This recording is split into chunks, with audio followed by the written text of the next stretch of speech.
And what I learned was that we were only using a very small part of it.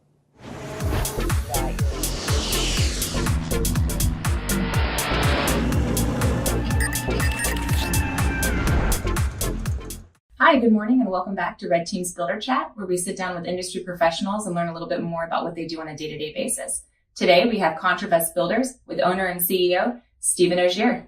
Chelsea, thanks for having me here today. It's good to see you. I am one of the owners and partners of Contractor Builders, which is an affiliate company of Contractor.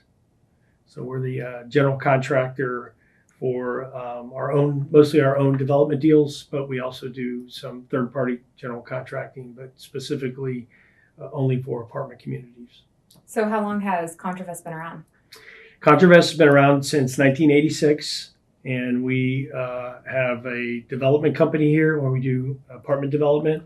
We have a general contracting company, which is what I'm the president of and part owner, and the property management company, all that for apartments. And I'm an equal partner in all three of those companies. So you guys mostly specialize in multifamily? We do. 100% multifamily, primarily garden style. We've done some mid-rise stuff. Currently have a project up in Atlanta that's 5 and 6 story wood frame multifamily project with parking structure, really high density, very complicated. And we do your real simple 2-3 story garden style apartments as well. Okay. Is there any movement in the future towards anything else in the industry or just multifamily? No, as a company, we're just multifamily specialists. We stick primarily in the what we call market rate. We're not involved in any tax credit. We're not involved in any subsidized housing or anything of that nature. We don't do any commercial. All we do is market rate apartments. We've talked about many years ago about other commercial type construction, but we're specialists in the apartment space. Okay, so having started in 1986, before I was born, Mm-hmm. There you go. Yeah. Would you say that there was, before the technology kind of started booming, was there a bit of a struggle with trying to, doing tons of double data entry and lots of paperwork? Yeah, this is a very administratively intense business. I didn't start here until 2000, so I really can't speak prior to that, but obviously I know where technology was at that time. But when I got here, where I started really was assistant superintendent on a job site.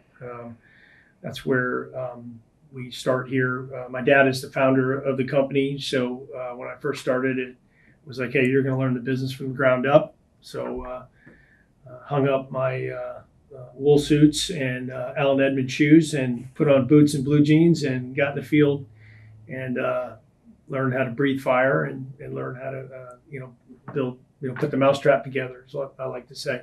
But yeah, it was manila envelopes and paper.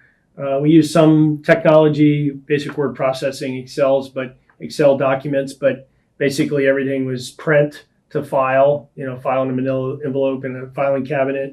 At the time, we had contract administrators in the trailer, dealing with fax machines and dot matrix printers. Fax machines. Exactly. Fax, believe it or not, lots of fax machines.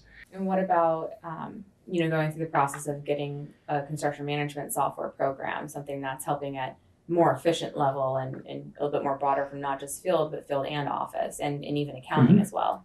Yeah, so in the office here, before I really got involved in more of the senior leadership, we had taken on a Timberline in-house, and it was a server-based system, meaning we had a big server in the back room and very expensive software was loaded on it.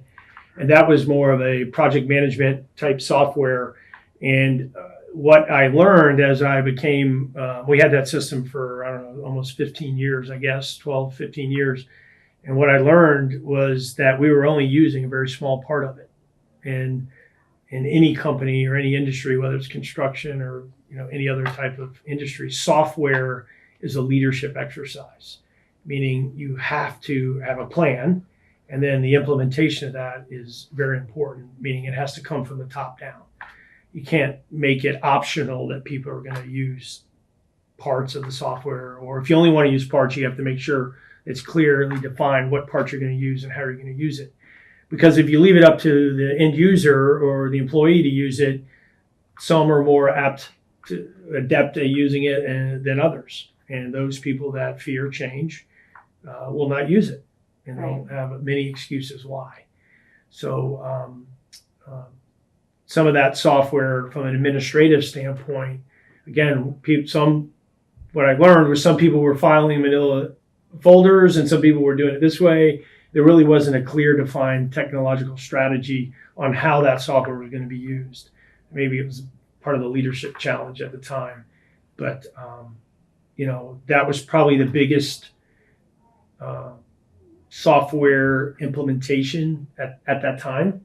And I think most companies were using some form of project management software then, but they were enterprise-based, server-based systems that were typically housed on site at the companies, well before the active use of the internet.